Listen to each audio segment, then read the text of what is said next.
नमस्कार माझ्या सर्वांना, मी शिवानी. गावाकडच्या स्वादमध्ये आपलं खूप खूप मनापासून स्वागत आहे.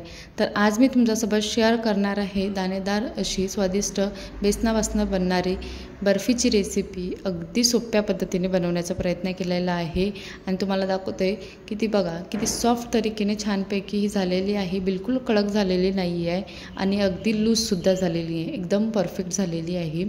चला तर सुरू करूया आजची रेसिपी. त्यासाठी काय करायचं, एका भांड्यामध्ये किंवा परातीमध्ये आपल्याला बेसन घ्यायचं आहे. तर यामध्ये मी वाटीच्या प्रमाणानेच घेतलं सर्व इन्ग्रेडियंट.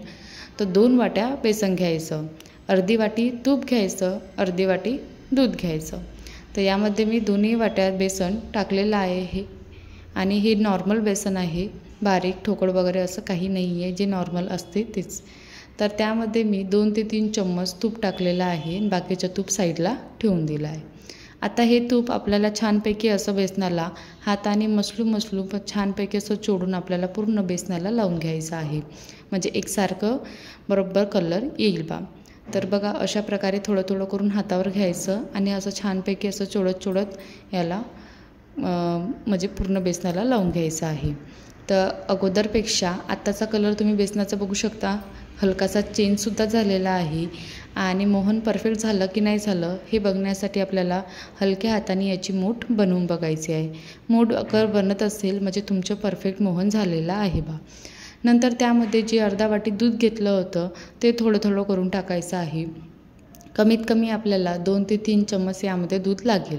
कधी कधी काय होते की कोणतं बेसन ना थोडं जुनं वगैरे असलं तर त्याला दूध वगैरे किंवा तूप वगैरे थोडं जास्त लागते. तर आपल्याला तूप तर बरोबर एकदम परफेक्ट अर्धा वाटी लागेल, पण दुधाचं कसं थोडं कमी जास्त होते. तर यामध्ये मी थोडं करून कमीत कमी 2 ते 3 चम्मच दूध वापरलेलं आहे आणि यालासुद्धा हातावर असं छानपैकी असं मळून आपलं पूर्ण बेसनाला लावून घ्यायचं आहे आणि अगदी दाणेदार असं टेक्स्चर येईल इतपत आपल्याला ही प्रोसेस करायची आहे. कमीत कमी 10 ते 12 मिनटं तुम्हाला लागेल हे करायला, पण खायला अतिशय म्हणजे दाणेदार अशी बर्फी वाटेल. तर बघू शकता अगोदरपेक्षा कलर आणि टेक्स्चरसुद्धा बेसनाचं छान आलेलं आहे. तर आपल्याला आता म्हणजे जे उरलेलं दूध आणि तूप आहे ते साईडला ठेवून द्यायचं आहे. तुपाचा वापर आपल्याला होणार आहे आणि दुधाचा तितकं म्हणजे आवश्यकता नाही पडणार आहे. तर जे झालेलं बेसन आहे दाणेदार बेसन, त्याला आपल्याला एकसारखं म्हणजे दाणेदार यावं यासाठी आपल्याला याला चाळून घ्यायचं आहे. त्याची ठोकळवाली चाळणी असते ना हलकीशी, ती घ्यायची आणि तिने छानपैकी असं चाळून घ्यायचं आहे. आणि हे जे जाडसर दिसत आहे याला असं चाळणीने अगर होत असेल तर करायचं, नाही तर मग झटपट प्रोसेस करण्यासाठी मिक्सरच्या पॉटमध्ये याला एकदा घुमवून घ्यायचं पल्स मोडवर. तर मी अगोदर पूर्णपणे चाळून घेतलं आणि नंतर जे ठोकळ दाण्याचं होतं ते मिक्सरच्या पॉटमध्ये टाकून त्यालासुद्धा बारीक करून घेतलं, म्हणजे बरोबर आपल्याला काही वेस्ट जाणार नाही यासाठी. तर अशा प्रकारे ते सुद्धा बारीक करून झाल्यावर त्याला चाळून घेतलं आणि अगदी दाणेदार एकसारखं बेसनचं टेक्स्चर आणून घ्यायचं आहे. बघू शकता किती छानपैकी असं रवाळ टेक्स्चर आलेलं आहे. तर आता हे बेसन आपण साईडला ठेवू, कढईला गरम करून घेऊ. कढई छानपैकी अशी जाड दळायची घ्यायची. त्याच्यामध्ये मी तूप वगैरे बिलकुल टाकलेलं नाही आहे आणि गॅसची फ्लेम अगदी लो ठेवायची आहे आणि याला आपल्याला जे दाणेदार बेसन झालेलं आहे त्याला भाजून घ्यायचं आहे. तर कमीत कमी 4 ते 5 मिनटं याला भाजून घ्यायचं आहे, जोपर्यंत हलकासा गोल्डन कलर येत नाही तिथपर्यंत. तर याला मी अगदीच मंद आचेवर छानपैकी असं भाजून घेतलं. तर बघू शकता हलकासा कलरसुद्धा चेंज होत आहे. याला आणखी थोडा वेळ आपल्याला भाजून घ्यायचा आहे, म्हणजे कमीत कमी 2 मिनटाच्या जवळपास. तुम्हाला समजेलच ज्यावेळेस तुम्ही भाजाल ना तर तो बेसनाचा जो सुगंध आहे तो तुमच्या रूममध्ये पूर्ण दळबळत राहील आणि कलरसुद्धा तो चेंज होत राहील. तर तुम्हाला परफेक्ट समजूनच जाईल की बरोबर आपल्याला बेसन हे भाजण्यात आलेलं आहे. तर आता ऑलमोस्ट झालेलंच आहे. तर मी गॅस बंद केली आणि दुसऱ्या भांड्यामध्ये हे बेसन काढून घेतलं. नंतर त्याच कढईमध्ये आपल्याला 2 वाटी साखर घ्यायची आहे आणि 1 वाटी पाणी घ्यायचं आहे. साखरेपेक्षा पाण्याचं प्रमाण हे कमी ठेवायचं कधी पण. आणि आपल्याला एकतारची हलकीसा एकतार येईल बा अशी चिपचिपी चाशणी तयार करून घ्यायची, म्हणजे पाक तयार करून घ्यायचा आहे. तर सुरुवातीला मीडियम हाय फ्लेमवर जोपर्यंत साखर विरघळत नाही तोपर्यंत गॅसची फ्लेम ही मीडियम हाय ठेवायची आणि नंतर थोड्या वेळाने कमी करून घ्यायची आहे. तर थोडीशी काळपट वाटत होती म्हणून मी यामध्ये 1 चमचा जवळपास दूध टाकलं, जेणेकरून जे पण साखरेचं काळंपण आहे ना ते बघू शकता इझिली निघून जाईल आणि आपली जी साखरेचा पाक आहे तो छानपैकी असा पांढरा दिसेल बा. नंतर यामध्ये फूड कलर टाकता येते आपल्याला याच्यामध्ये, बट साखरेचा पाक असा हा म्हणजे साफ दिसेल बा, यासाठी मी ही प्रोसेस केली फक्त.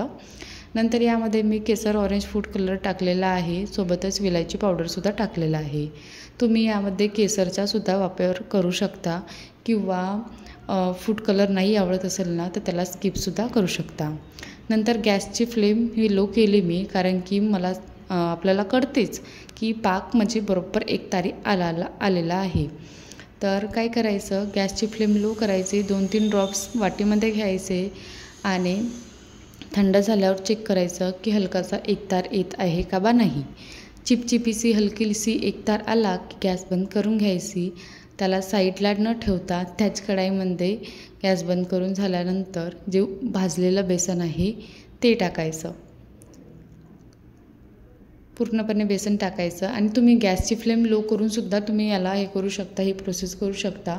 बट कसं गुठल्या वगैरे पडते किंवा चिपकून जाते, म्हणून मी अगोदरच गॅस बंद करून ही प्रोसेस करून घेतली आणि नंतर थोड्या वेळाने मिक्स करून झाल्यावर गॅस चालू केली.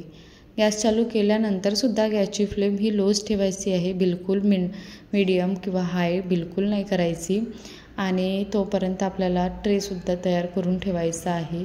ज्याही भांड्यामध्ये तुम्हाला सेट करायची असेल ना मिठाई किंवा बर्फी, त्या भांड्याला अगोदरच तुपाने ग्रीस करून घ्यायचं आणि नंतर जे उरलेलं वाटीमध्ये तूप होतं ते सुद्धा मी टाकून घेतलं एखाद्या चमचा जवळपास आणि मिक्स करून याला लो फ्लेमवर आपल्याला छानपैकी असं बेसन फुगेपर्यंत आपल्याला शिजवून घ्यायचं आहे. बिलकुल या प्रोसेसमध्ये आपल्याला घाई गडबड बिलकुल करायची नाही आहे. थोडा वेळ लागते, पण बर्फी ही अगदी दाणेदार आणि अगदी स्वादिष्ट अशी तयार होते. तर अगोदरपेक्षा तुम्ही बघू शकता जे बेसन आहे ना ते थोडंसं हलकंसं घट्टसर दाटसर आलेलं आहे, म्हणजे बेसन हे छानपैकी असं फुगून राहिलं, शिजून राहिलं आहे. तर अशाच प्रकारे ही प्रोसेस आपल्याला करून घ्यायची आहे. याला कमीत कमी तुम्हाला 15-20 मिनटं लागते. नंतर जे बाकीचं उरलेलं तूप होतं ते सुद्धा मी टाकून घेतलं आणि याला असंच थोडा वेळ शिजवून घेतलं. तर आता बघू शकता की अगोदरपेक्षा छानपैकी असं दाटसर आलेलं आहे. इतपतच आपल्याला दाटसर करायचं आहे, यावर बिलकुल करायचं नाही, नाहीतर काही बर्फी न बनता लाडूच तयार होऊन जाईल. तर एवढंच आपल्याला म्हणजे बॅटर तयार होईल बा बेसनाचं, म्हणजे घट्टपणा इतपतच करून झाल्यानंतर ट्रेमध्ये झटपट हे काढून घ्यायचं. बिलकुल याच्यामध्ये टाईम वेस्ट करायचा नाही, पटापट हे गरम असतानाच काढून घ्यायचं.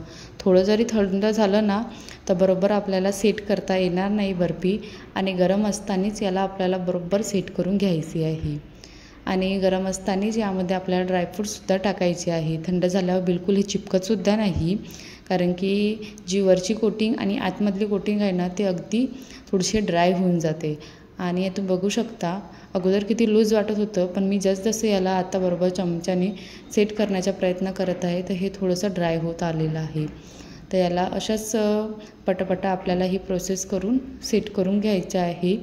आणि नंतर यावर काजू, बदाम, पिस्ता जेही तुम्हाला आवडत असेल किंवा आणखी काही आवडत असेल जसं सिल्वर फॉईल वगैरे ते लावू शकता.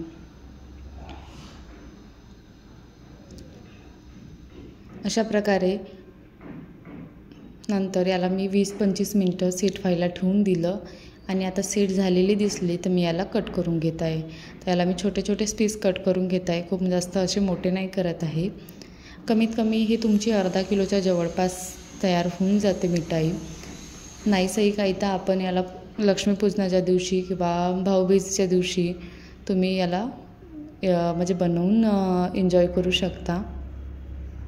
विकत तर मिळतेच, बट कसं आहे घरची आणि स्वतःच्या हाताने बनवलेली जी कोणती वस्तू आहे ना ती खाण्यात थोडीशी वेगळीच मजा असते. आणि आता कसं आहे दुकानामध्ये पण गेलं थोडंसं रेटसुद्धा वाढलेला आहे आणि त्याच्यामध्ये थोडंसं भेसळपणा पण असते. कधी तूप बरोबर नसते, कधी बेसन बरोबर नसते. घाई गडबडीच्या चक्करमध्ये कधी कधी काय होते की कसे पण ते बनवतात, तर मला ते तितकं आवडत नाही ते, म्हणून मी घरीच तयार करून घेतली. तुम्ही बघू शकता इझिली ही निघतसुद्धा आहे, बिलकुल अशी म्हणजे चिपकतसुद्धा नाही आहे किंवा अशी तुटतसुद्धा नाही आहे.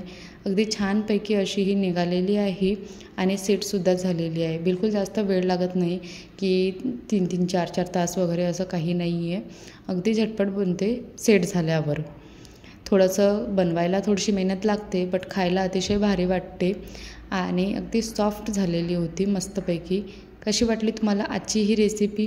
आवडली असेल तर एकदा बनवून बघा आणि माझ्या चॅनेलला सबस्क्राईब करायला विसरू नका. चला तर टेक केअर, बाय.